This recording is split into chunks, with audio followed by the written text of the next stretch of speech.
Hi, Mystery Recapped here. Today, I am going to explain the 7th and 8th episodes of the South Korean survival drama SQUID Game, called VIPs and Frontman. Spoilers ahead, watch out, and take care. The last episode ended with Enam and Ali dying while playing against Gi-yoon and Sang-woo respectively. Ali is put into a coffin by the staff, while the players who won the game are taken back to the room. Deok-soo walks into the room first, and is surprised to see Minyo peacefully resting on her bed. She makes fun of him, and is proud that she didn't have to play the game, because she didn't get a partner. The most important aim of the game is for it to be fair. Since the doctor's death was the reason she didn't get a partner, Minyo was spared. Now, only 17 players are alive. In another room, the Overseer gets a call from the VIPs, informing him that they are about to arrive. After the call, the Overseer gets his gun and asks Junho to come out. Junho had accidentally placed the phone on the receiver backwards, giving away his presence. The Overseer goes around the room, looking for the intruder, but gets a call in the middle of his search. His staff has found a dead body on the north coast of the island. When he leaves, we see that Junho is hiding behind the shelves. Meanwhile, all the players are distressed because of the last game. All of them have become responsible for the death of someone they were close to. Sang-woo, however, tells Gi-yoon not to think about it too much, because the old man was only a stranger who he had known for a few days.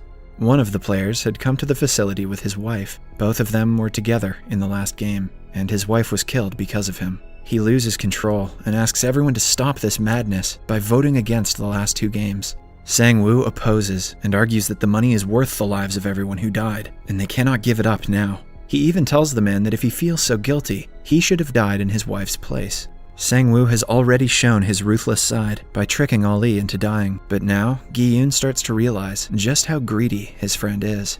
Elsewhere, the Overseer goes to see the body of the person Junho had thrown into the sea when he first came to the island. They find Junho's ID in the man's pocket and assume that he is the police officer, but the Overseer's demeanor changes when he sees the ID. Just then, he gets a call saying that the VIPs have arrived. The Overseer quickly goes to meet his boss, who is the main man and the organizer of the games. He takes off his golden bedazzled animal mask and asks the Overseer to receive the VIPs because he doesn't want to be the one to welcome them. The VIPs turn out to be some rich foreigners who bet on the players' lives the same way people do with horses. They are received by the Overseer, who apologizes on behalf of the organizer and takes them to their exclusive lounge. Meanwhile, in the room, no one sleeps at night for fear of being killed. The man whose wife died is filled with unbearable guilt. He remembers Sang-woo telling him to die and ties the bedsheet around his neck. The man finally hangs himself off the bunk bed.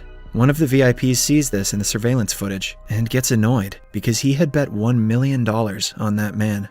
The others laugh it off, showing that money is the least of their problems, and they do this for fun. Simultaneously, Junho abducts a waiter appointed to serve the VIPs with drinks. He changes his clothes and disguises himself as the waiter after killing him. He also places his cell phone up his sleeve to record everything he sees. Meanwhile, the players are woken up by an alarm and see a coffin being brought inside. They finally see that the man has hung himself. Before they can comprehend what happened, they are called for the 5th game. The VIPs rest in the lavish lounge while watching the players and deciding who they should bet on. Junho enters the place, and a perverted VIP's eyes land on him. He calls Junho near and asks him to stay nearby. This time, the players are brought to the empty white room again, but this time it has 16 mannequins placed in front of them, each wearing a number. They are told to choose one randomly. Everyone tries going for the middle ones because being at the front or back is risky. Before Gi-yoon can choose one, only the first and last ones are left. Gi-yoon reasons that if he goes first, he might have more time left and a better chance at winning. He's about to take the first one when another player asks him if he can have it instead. Gi-yoon accepts and takes the very last one. They are then brought to the place where they will be playing the game. It has a bridge composed of many panels of glass, which they are supposed to cross. But some of the glass is tempered, so it will break when the player steps on it, making the person fall to their death. The man who took the first place has to go first, and therefore has a very low chance of winning. The person in first accepts his fate and moves forward, but falls to his doom with his second jump. Similarly, the second man jumps quickly over the first few glasses, but eventually falls. After some time, it is the priest's turn to move forward. He starts praying to God instead of moving, angering the people behind him. The person right behind him tries to push him off, but instead falls off the glass himself. The priest thanks God for saving him, only to be pushed by the person behind him. Sang-woo is nervous because they are taking a lot of time to cross, which might cause him, Sae-byeok, and Gi-yoon to not get there in time. Eventually, the person before Deok-soo falls off, leaving him in the front. Deok-soo is too scared to move ahead himself, so he tells his minion behind him to go forward. The man, however, doesn't agree, saying that this is a matter of life and death. Meanwhile, the VIP who is attracted to Junho now asks him to sit down beside him. He flirts with Junho and asks him to take the mask off. Junho knows if he takes it off, his secret will be revealed, but the VIP insists. With no way out, he asks the man to come to the other room, where they can have some privacy. The man totally ignores the game and goes to the other room with Junho. He then takes off his robe and stands naked in front of Junho, expecting sexual favors from him. Junho, however, gets his gun out and threatens the man to take his mask off. He turns out to be a wealthy, middle-aged American man. Junho starts recording a video, telling the man to reveal everything he knows about the game. Back in the game, Minyo pushes Deok-soo's minion off the glass and takes his place. She and Deok-soo throw insults at each other before she agrees to go before him. She doesn't want him to waste her time because only 3 minutes are left. She asks him to move and steps on his glass, but instead of moving forward, takes a tight hold of him. Minyo reminds Deok-soo of when she threatened to kill him if he ever betrayed her. Deok-soo tries to get her off of him, but he cannot make a lot of movement on the glass. At last, she deliberately falls off the bridge, taking Deok-soo with her. Now, only 4 of the players are left. Gi-yoon at the end, then Sae-byeok, Sang-woo, and at the front is an old man who claims to be a glassmaker with 30 years of experience. The man can tell the difference between the 2 types of glass by observing the way the light reflects off of them. He easily passes the first few glasses, taking the group closer to victory. But the VIPs realize he can tell the glasses apart, and the overseer turns the lights off. He is now at the last glass but cannot tell which is tempered. When he takes too much time, Sang-woo takes the matter into his own hands and pushes the man to the glass in front of him. The glass breaks, and Sang-woo easily steps onto another one and wins the round. Sae-byeok and Gi-yoon do the same and pass at the last second.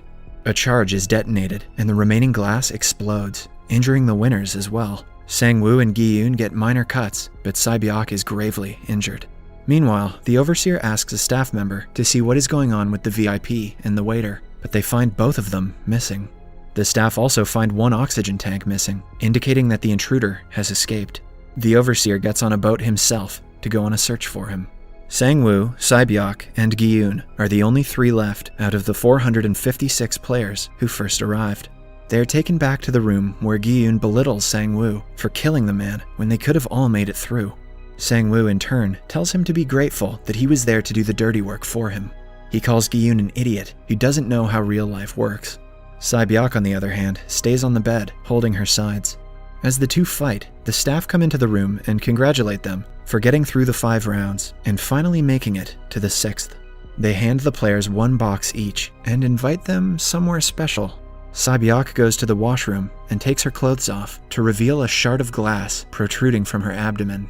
She painfully takes it out and bandages the wound with her shirt. The box given by the staff has fancy clothes inside, which the players are supposed to wear. The players are then brought to a triangular dining table and given a lavish feast. The guys devour it completely, but Sae-byeok barely even touches the food because of her injury. After they are done, the staff take their utensils away, but leave them with a knife. Meanwhile, Junho is on the run from the overseer and ends up on another side of the island.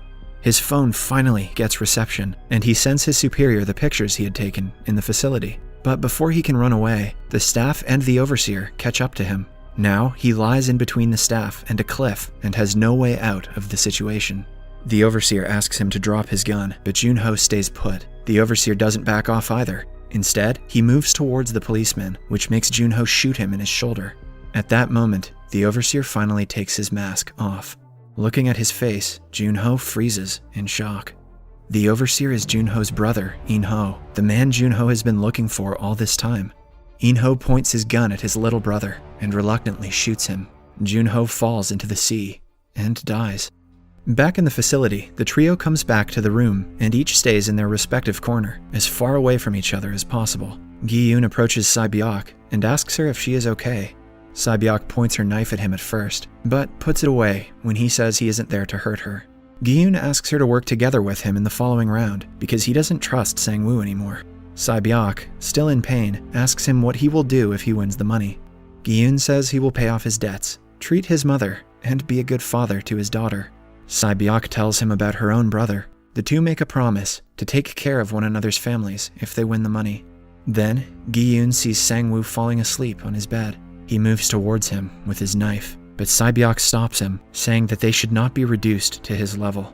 Just then, Gi-yoon notices Sae-byeok's injury. She is bleeding profusely through her shirt. Gi-yoon freaks out and starts yelling at the staff to come in and save her. As he bangs on the door, some staff come in, but they have a coffin with them. Gi-yoon looks back at Sae-byeok, only to find Sang-woo standing over her with his knife. He had stabbed her to death, while Gi-yoon was begging the staff to save her. Gi-yoon loses control and shakes Sae-byeok's limp body, trying to wake her. He attacks Sang-woo in a fit of rage, but is stopped by the guard. Eventually, they take Sae-byeok's body away and burn it in the furnace. The two final contestants of the game are Gi-yoon and Sang-woo. Subscribe for more videos like this, turn on notifications, and leave a like to help the channel out. Thank you for watching.